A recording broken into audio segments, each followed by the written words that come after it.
Halo teman-teman semuanya, kembali lagi dengan kita kelompok 3 model-model konseling. Kali ini kita akan menjelaskan materi tentang konseling behavioral. Yuk tanpa berlama-lama lagi, kita simak videonya.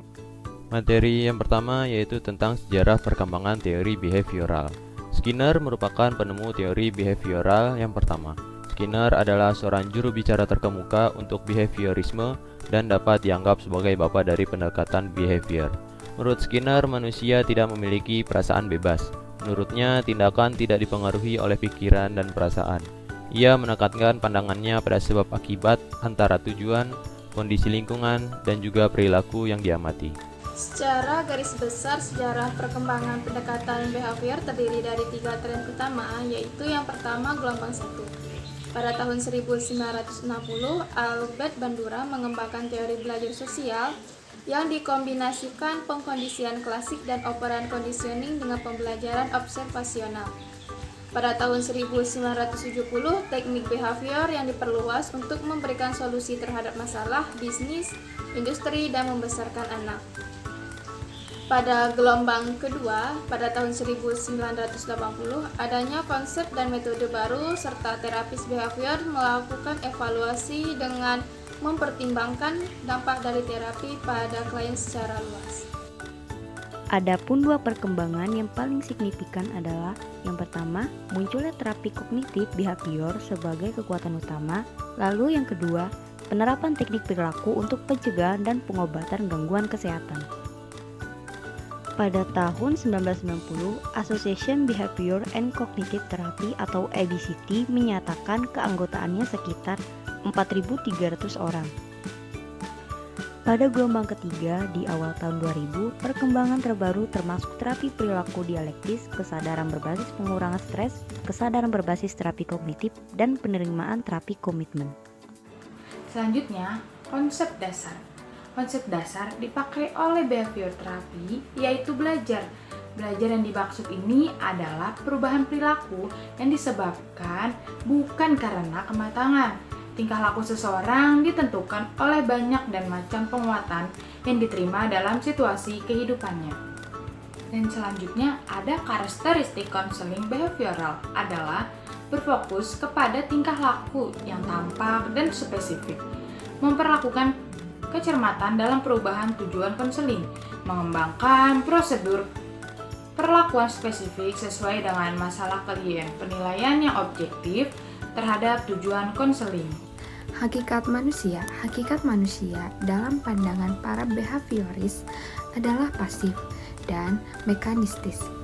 Konseling behavioral ini berpandangan bahwa manusia itu pertama lahir dalam mempunyai bawaan netral. Artinya manusia itu hak berbuat baik atau buruk atau jahat. Kedua, lahir dengan membawa kebutuhan dasar dan dipengaruhi oleh interaksi dengan lingkungan. Ketiga, kepribadian manusia berkembang atas dasar interaksi dengan lingkungannya. Keempat, mempunyai tugas untuk berkembang melalui kegiatan belajar. Kelima, manusia dapat mempengaruhi dan dipengaruhi oleh lingkungan. Selanjutnya ada struktur kepribadian. Kepribadian manusia dapat diketahui melalui tingkah laku yang tampak dan diamati. Contohnya, pertama, lingkungan dan pengalaman menjelaskan bagaimana kepribadian seseorang dibentuk. Lalu yang kedua ada dualisme, seperti jiwa raga semangat, raga pikiran, bukan merupakan validitas keilmuan dari pembentukan, prediksi, dan kontrol dari perilaku manusia. Lalu yang ketiga, walaupun pembentukan kepribadian memiliki batas genetis, namun efek dari lingkungan dan stimulus dari dalam memiliki pengaruh yang dominan. Lalu yang terakhir, dalam membentuk sebuah teori dari kepribadian, prediksi dan kontrol merupakan perilaku hal yang terpenting. Tujuan konseling behavioral. Yang pertama, menciptakan kondisi-kondisi baru bagi proses belajar.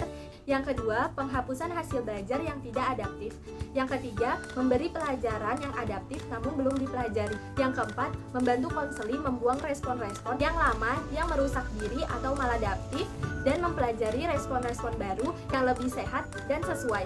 Yang kelima, konseling belajar perilaku baru dan mengeliminasi perilaku yang maladaptif. Memperkuat serta mempertahankan perilaku perilaku yang diinginkan. Dan yang terakhir, penetapan tujuan dan tingkah laku serta upaya pencapaian sasaran dilakukan bersama konseli dan konselor. Selanjutnya, pribadi sehat dan bermasalah. Pribadi sehat terdiri dari yang pertama, merespons stimulus dengan cepat, kedua, tidak kurang atau berlebih dalam tingkah laku, yang ketiga, mempunyai derajat kepuasan yang tinggi atas tingkah laku agar tidak mengecewakan diri dan lingkungan, yang keempat, mengambil keputusan yang tepat terkait permasalahan, yang kelima, self-control memadai. Selanjutnya, pribadi yang bermasalah terdiri dari yang pertama, tingkah laku tidak sesuai dengan lingkungan, yang kedua, tingkah laku maladaptif atau terjadi kesalahpahaman menanggapi lingkungan, yang ketiga, tidak mampu dalam mengambil keputusan yang tepat terkait konflik yang dihadapi. Dan yang terakhir yaitu ada teknik-teknik konseling behavioral. Itu terdiri dari 5. Pertama, itu latihan asertif.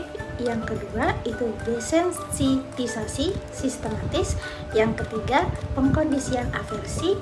Yang keempat, pembentukan tingkah laku. Dan yang kelima, yaitu convert sensitization. Cukup sekian penjelasan dari kelompok kami, semoga dapat bermanfaat. Kurang dan lebihnya mohon dimaafkan. Sampai jumpa di video berikutnya.